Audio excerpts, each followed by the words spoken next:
And welcome to another treatment of the International Sunday School lesson. Today's lesson is entitled Love One Another. It's taken from Matthew the 5th chapter, verses 21 through 32, and it's for July the 14th, summer quarter, lesson number 14. Now, a little background information. Of course, we are continuing on with our discussion of the Sermon on the Mount. And today we're going to be focusing in on a specific portion of it. And let me just share with you what Brother Barnes said a good number of years ago about this Sermon on the Mount. This is what he said. Jesus proceeds here to comment on some prevailing opinions among the Jews to show that the righteousness of the scribes and Pharisees was defective and that people needed a better righteousness or they could not be saved. He illustrates what he meant by that better righteousness by showing that the common opinions of the scribes were erroneous. Now, Matthew 5:21 through 22, "You have heard that it was said in an older generation, 'Do not murder,' and whoever murders will be subjected to judgment. But I say to you that anyone who is angry with a brother will be subjected to judgment. And whoever insults a brother will be brought before the council, and whoever says fool will be sent to fiery hell." Now, the version of the Bible that I've been teaching from is the Net Bible. And in this particular incident, I believe that they left something out that I want to make sure that we include. If you'll think back to how the King James reads, it says angry without cause. And that word in the original Greek is ake. And it is in a good number of the manuscripts. It's not in all the manuscripts, which is why it's missing here. But the verse doesn't really make a lot of sense without that. We know that Jesus, when he saw the money changers in the temple, turned the tables over. He displayed anger. So it is completely possible to display anger and not sin. In fact, the Bible says in Ephesians 4:26, "Be angry and do not sin. Do not let the sun go down on the cause of your anger." So it is possible to have a angry confrontation with someone, be in the right, not be ridiculous, and don't sin. There's nothing wrong with that. The thing that we have to do is that we have to let things go after a period of time, after the confrontation takes place. And we have to be where we're not unreasonable with people. Okay? And also, too, where it's talking about, here where it says, whoever insults a brother, and that is that in the original language is that Syriac word raka, which is was the word they used that was expressive of a tremendous amount of contempt for someone, that they are worthless and vain and not any good for nothing, low down, sorry. And we use the same kind of phrasing in our contemporary languages. And Jesus is talking about, don't go around talking about people like that. Just don't do it.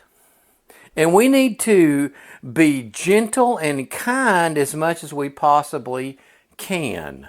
Now, Matthew 5:23 and 24. "So then, if you bring your gift to the altar, and there you remember that your brother has something against you, leave your gift there in front of the altar. First go and be reconciled to your brother, and then come and present your gift. Now, I'm just going to be brutally honest about something. Different people have different problems that they wrestle with. But this is the problem that I personally wrestle with quite a bit. And so I have to spend a lot of time seeking the face of God to have that capacity to let things go. It's like it is genetically wired into me and culturally wired into me. I come from a long line of Scots-Irish, and we were kicked out of just about every country we were ever in. And we got a stubborn streak. It's almost like we got fed up with it. We got a stubborn streak in us, and if you ever do anything against us, it's real hard for us to let it go. But that is an extremely important thing for us to do as Christians, is to let things go. And when we see that we're in a contentious situation with someone, we need to seek whatever we can and do whatever we possibly can do to reconcile that situation with the other person. Now, Matthew 5:25 and 26, reach agreement quickly with your accuser while on the way to court, or he may hand you over to the judge, and the judge hand you over to the warden, and you will be thrown into prison. I tell you the truth, you will never get out of there until you have paid the last penny. It's important for us to really try to stay out of legal confrontations as much as we possibly can, and to try to reach agreements as quickly as we possibly can. For one thing, it damages our testimony to be extremely vindictive in these legal proceedings. It is also, too, as you all know, lawyers are not cheap. And if you are suing just to prove a point, you are throwing away a huge amount of money. There are consequences from all of these legal proceedings. And we should, as much as we possibly can, try to avoid legal confrontations. Now, that's not to say that it is completely possible to avoid legal confrontations. They are times where you have to engage in that kind of thing. But try to be as agreeable as you possibly can. Try to go the extra mile when you possibly can. And try to avoid it, because you're just throwing money down a big hole. Oftentimes you're not going to be able to get it out. Now, I would recommend, especially for anybody who is an inventor, like I am.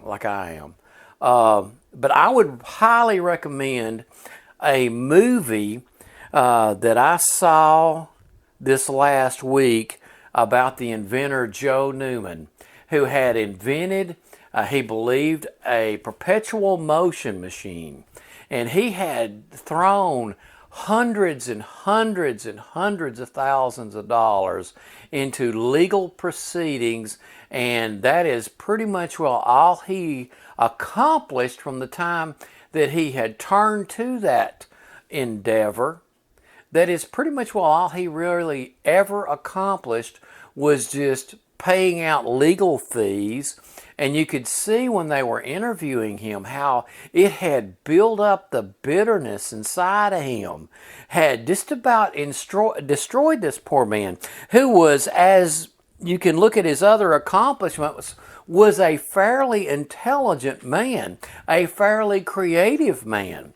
And he had spent all of this effort into the legal proceedings to try to secure that patent, and it became more of a I'll show them kind of thing, instead of I'm going to do this and we're going to have a positive effect from it.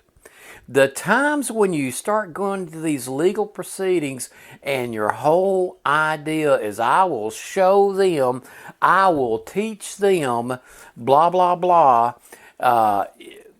you're in a losing proposition. That's what Jesus is talking about here, is when you are only suing just to prove a point. Paul was talking about, especially between Christians, 1 Corinthians 6, 1 through 8, when any of you has a legal dispute with another, does he dare go to court before the unrighteous rather than before the saints? Or do you not know that the saints will judge the world? And if the world is to be judged by you, are you not competent to settle trivial suits? Do you not know that you will judge angels?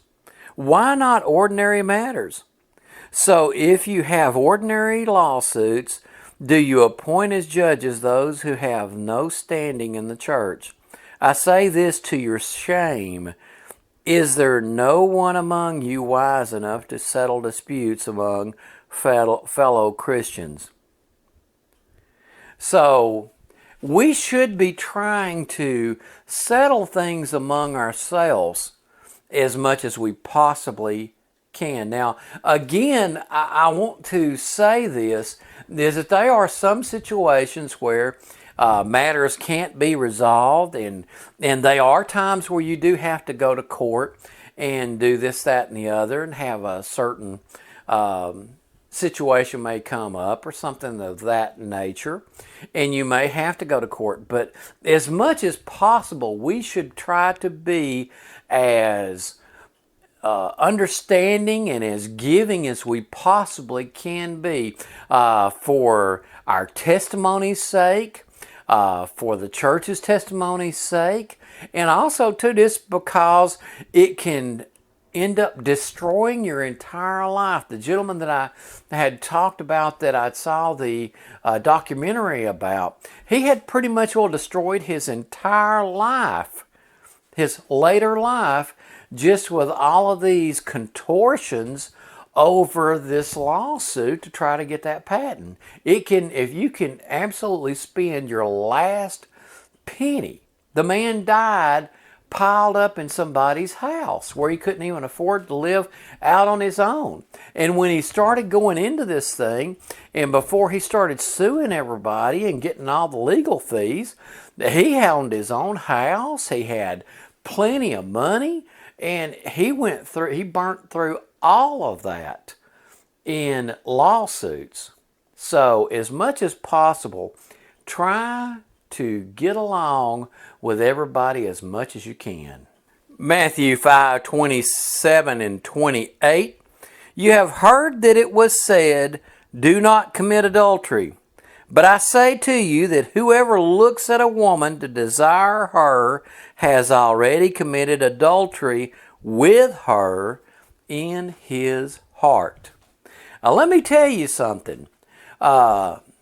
This business about flirting, getting on the internet, and getting these special other friends and all this other kind of stuff, that is committing adultery too. We need to be, as much as we possibly can, we need to be, period.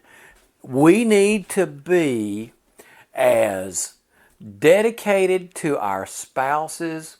We need to not be flirting around, not to have any special other friends, not to be looking, because it ain't long after you start looking that you're out there doing these kind of things.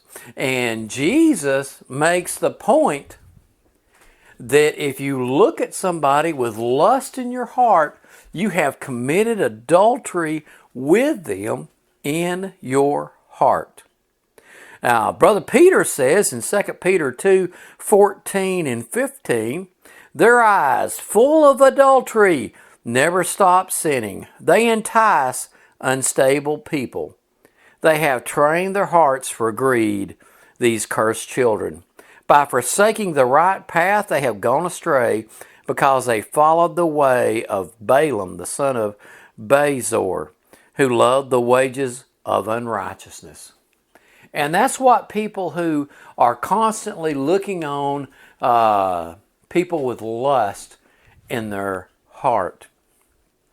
And while we're on this same thing, if you sit around and you're watching all kinds of ungodliness on the TV and the internet and things like that, you're completely guilty of this kind of thing. You don't have to know the person you're lusting after for it to be adultery. Matthew 5:29 and 30, if your right eye causes you to sin, tear it out and throw it away.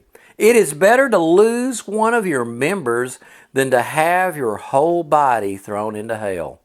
If your right hand causes you to sin, cut it off and throw it away. It is better to lose one of your members than to have your whole body and go into hell. Now, it's important for us to get the full meaning of this, of what Jesus is saying. You can have a favorite sport, and you can get so involved in that favorite sport that it becomes a hindrance in your life. It becomes a hindrance between you and God.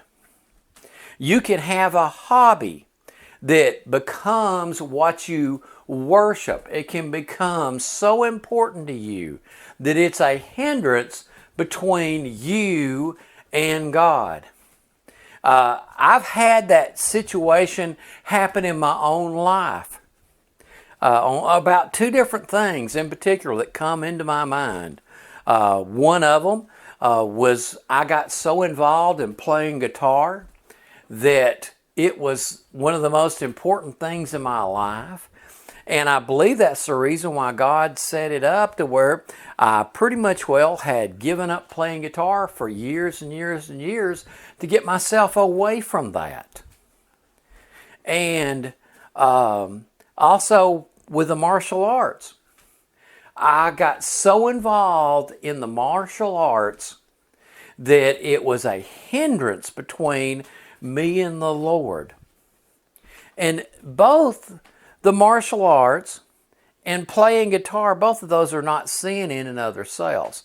But if it consumes you and hinders you from doing the things that you're supposed to do, then yes, it is a sin. And that's what Jesus is talking about here. Now, the thing that Jesus is not talking about is self-mutilation. There was a famous early theologian by the name of Origen who was a brilliant man, but he was wired really weird, and he made a couple of severe mistakes. One of the mistakes that he made was misreading this verse in the Bible. And what he did was he castrated himself, misunderstanding what Jesus was talking about here. Jesus is not talking about any kind of weird self-mutilation. This is a figurative expression that Jesus is talking about. And he's talking about the things that would hinder us, laying aside all weights and sins that so easily beset us. Let us press on to the mark.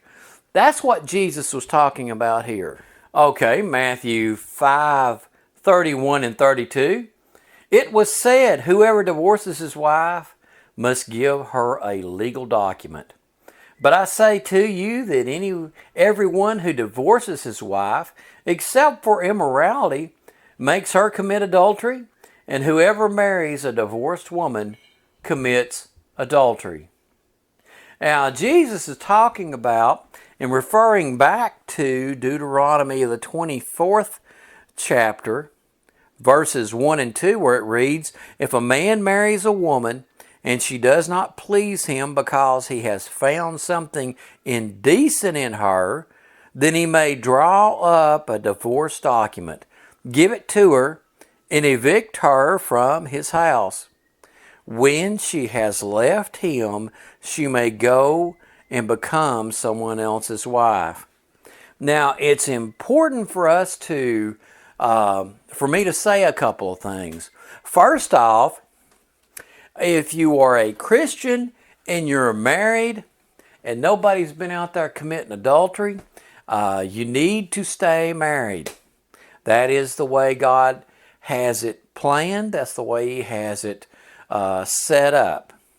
Now, if you have people who were married before and got divorces for whatever reason, and they marry somebody else, then they get saved and they get in the church and that kind of thing, they just need to stay like they are.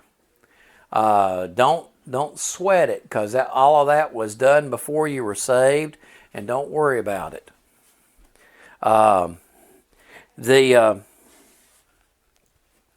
The thing that people need to understand is that once you are saved, you need to be concerned about the things that you do from that point forward. Okay? So I just want to say that. And the most important thing is that whatever you do, don't be out running around on each other.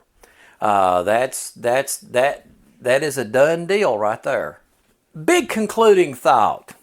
And this is kind of to summarize the things that we've been talking about today, that Jesus was talking about in this section of the Sermon on the Mount. And that is that it is way more than what the very visible portions of our ethics. Ethics goes way beyond just the little letter and what people can see externally. There's a lot more to ethics than just the external actions. There's a lot about ethics that's the internal motivations, the internal thoughts, the internal way that we go about things. Well, friends, good Lord willing, I'll be back with you next weekend.